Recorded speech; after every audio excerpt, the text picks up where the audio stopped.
The United States President Donald Trump has officially put forward a request for Canada to transfer $2.8 trillion to the U.S.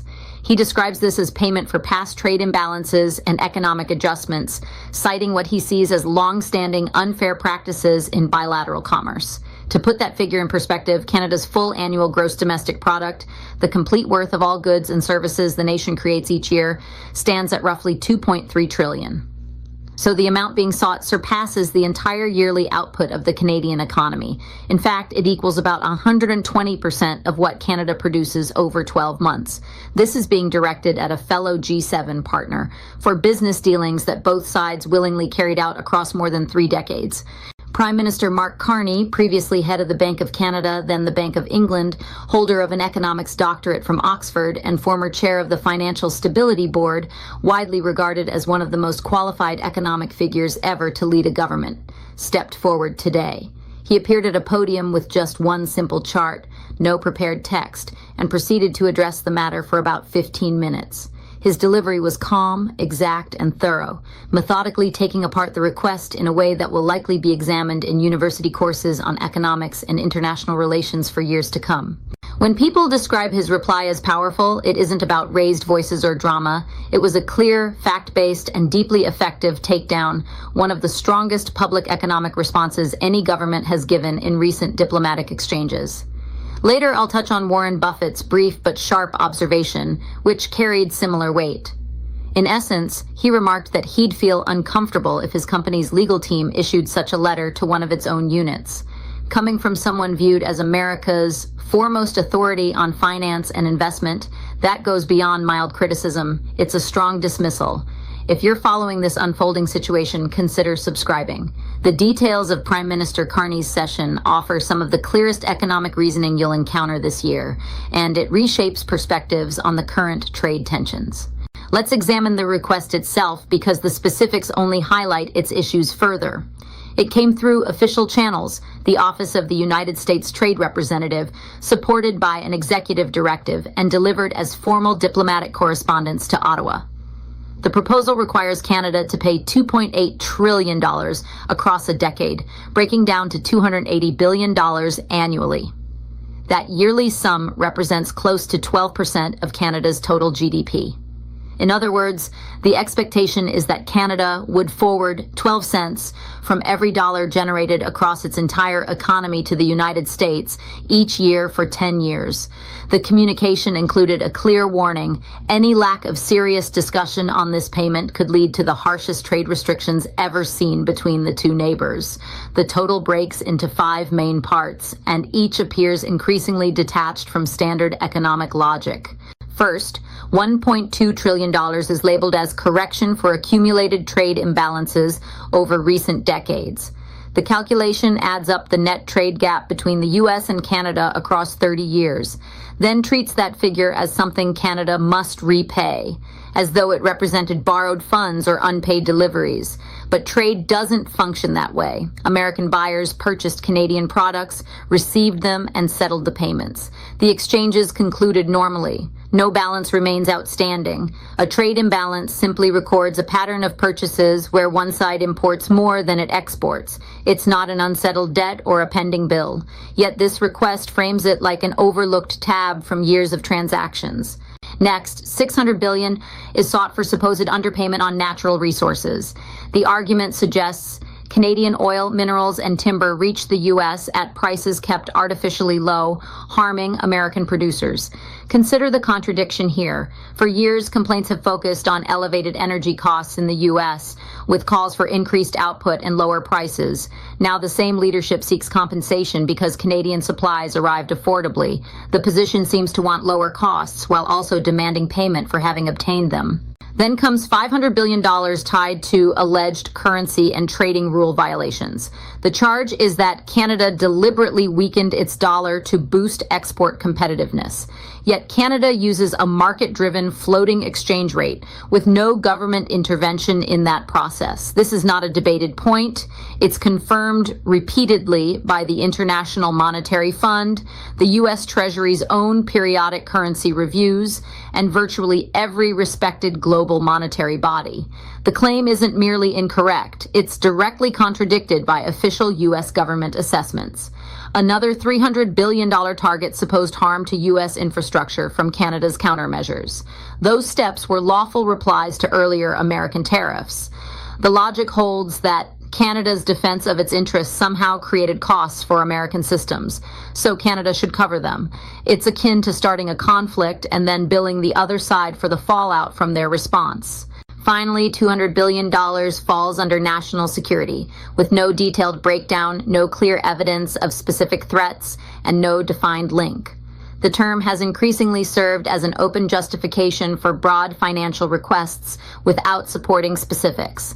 Adding these $1.2 trillion plus $600 billion plus $500 billion plus $300 billion plus $200 billion reaches $2.8 trillion from a nation whose yearly economic activity totals $2.3 trillion.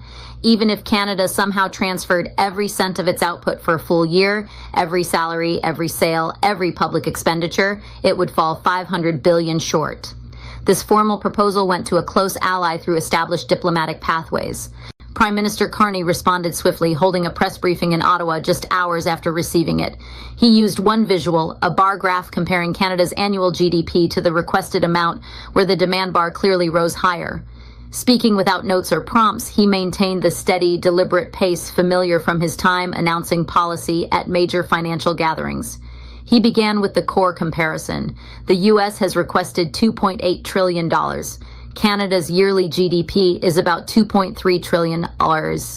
To grasp the scale, imagine every person in Canada, some 40 million, halting all spending, work, and activity, channeling every dollar produced toward this payment for an entire year.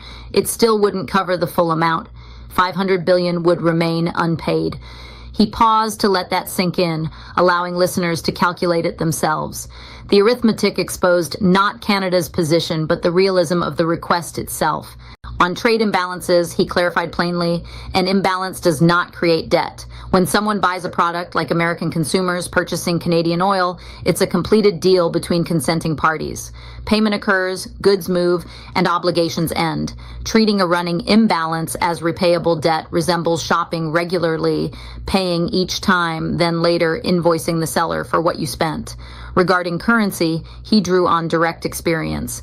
Canada maintains a market-set exchange rate. He oversaw such systems for over 10 years across two major central banks. No manipulation occurs, as verified by the IMF, U.S. Treasury reports, and global consensus. To raise the issue formally ignores readily available facts. For the infrastructure portion, he called the idea inventive at best. Canada applied permitted responses to U.S. actions under trade rules. Suggesting payment for disruptions from those responses reverses responsibility, like initiating harm, then charging the defender for reacting. The room reacted with laughter at the precision of his examples, uncommon in formal diplomatic settings where restraint usually prevails. In closing, he stated this isn't a starting point for talks. Serious proposals connect to actual economic conditions. This one exceeds Canada's GDP, reframes normal commerce as debt, raises disproven claims, and seeks payment for effects of its own policies. In decades of dealing with finance ministers, central bankers, and leaders worldwide, at the G7, G20, and elsewhere, he had never encountered anything so removed from reality. Canada's stance: no basis exists here for discussion. The figure lacks foundation, so the path ahead is simply to proceed without engaging it further. He went further into the principles. Trade imbalances reflect choices. Nations import more when consumers and firms prefer foreign goods at market rates. The U.S. has held such positions with many partners for years, not due to foul play, but voluntary decisions. Every element in the cited 30-year period involved finished, paid exchanges. The U.S.-Canada link is relatively even compared to others, with annual two-way trade topping $700 billion, one of the globe's largest. In key areas like energy, the U.S. relies heavily on Canadian supplies. Most oil imports, nearly all natural gas, much electricity. That reliance developed because it served both economies well, reliable, cost-effective, and close by. Seeking $600 billion for a mutually beneficial setup amounts more to frustration than sound policy. To make the scale tangible, Canada's federal revenues run about $450 billion yearly. Diverting every cent, no services, no salaries, no programs, would require over 6 years to meet the total. With around 15 million households, it equates to roughly $190,000 per household, regardless of financial situation. Historically, the nearest parallel is post-World War I reparations on Germany, about 100% of its then GDP after a catastrophic conflict that reshaped the world and cost millions of lives. Even those were seen as a grave mistake, contributing to economic ruin, instability, and wider conflict. Adjusted for context, this request exceeds that proportion. This places the demand in the realm of extreme post-war settlements, not routine trade adjustments, absent any actual war. What this reveals isn't about Canada's strength, Prime Minister Carney made that evident, but about the current approach, its challenges, its outcomes, and perhaps the underlying intent. The timing aligns with stalled domestic issues, a major railway support package not advancing, blocked energy agreements, severe agricultural setbacks with crops deteriorating, and spreading industrial slowdowns. When fixes stall, amplifying the issue can shift attention. A massive figure grabs focus, overshadowing ground-level difficulties like stranded shipments, idle plants, spoiled harvests, and rising fuel costs. In discussions, solid positions feature achievable terms aimed at resolution. Extreme ones serve display purposes, generating coverage rather than agreement. The goal becomes the narrative, not settlement. It also suggests limited options for conventional resolution. If workable terms existed to restore flows and operations, those would be pursued. An outsized request fills space when progress lags. Domestically, to audiences less familiar with trade details, a huge number of projects resolve and toughness, prioritizing scale over feasibility. That holds until someone with deep expertise steps forward, uses basic data, and calmly outlines the disconnect, as happened today. Warren Buffett, with decades distinguishing substance from spectacle, weighed in promptly. He noted he'd feel uneasy if Berkshire's lawyers issued a letter exceeding a unit's yearly revenue, implying a failure to review basic figures. The U.S. request surpasses Canada's GDP. Someone overlooked the numbers. From an investor renowned for meticulous analysis, that's a pointed critique of carelessness. He affirmed Prime Minister Carney's points fully.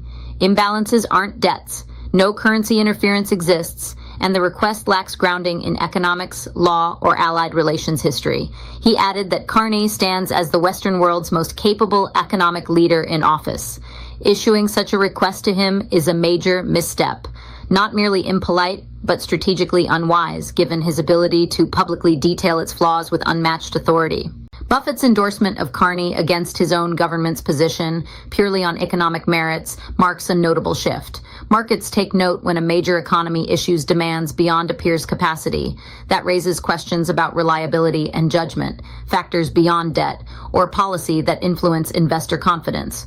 Berkshire continues its cautious stance, favoring global spread over new U.S. commitments here, guided by fundamentals rather than proclamations. Buffett suggested the request wasn't meant for acceptance but rejection, creating pretext for further steps. Refusal can then frame the other side as uncooperative, supporting escalation.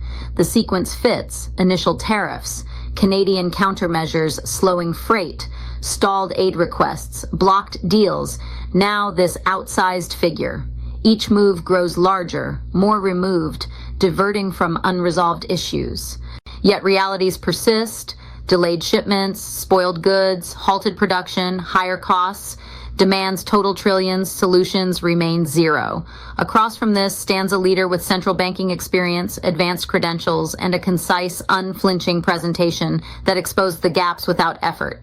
The request has undermined U.S. standing broadly, not only in Canada, but among partners everywhere. Allies now see proposals detached from basics. Serious actors negotiate differently with those viewed as credible versus those seen as staging events. Meanwhile, Prime Minister Carney's handling has strengthened his profile globally, as evidence of how clear reasoning prevails over exaggeration. His session, built on one image and memory, serves as a model in teaching settings worldwide, not politically, but economically. Canada emerges firmer, having shown the opposing side lacks grounding. $2.8 trillion larger than Canada's output, dwarfing most national budgets, signals either misunderstanding or deliberate overreach. Carney addressed both, clarifying facts for the unaware, rejecting outright for those who grasp them. Buffett found it embarrassing by corporate standards. Carney noted no prior equivalent in his extensive career. In affected regions, where shipments stall, operations pause, costs rise, people await practical fixes, not escalating figures. Real resolution lies in removing barriers so systems function again. That held at lower amounts, it holds now. Scaling demands doesn't alter underlying needs. The issues remain unchanged while claims grow. The authority to resolve them, by ending the conflict begun, rests with the one intensifying it. Prime Minister Carney's full remarks continue drawing attention in academic and financial circles globally. Buffett's input appears across major outlets. The request stands rejected, not bargained, not adjusted, because it offers no foundation for engagement. Barriers persist, delays continue, operations wait. In Ottawa, a seasoned economist and diplomat with unmatched background awaits a realistic overture. None has arrived so far.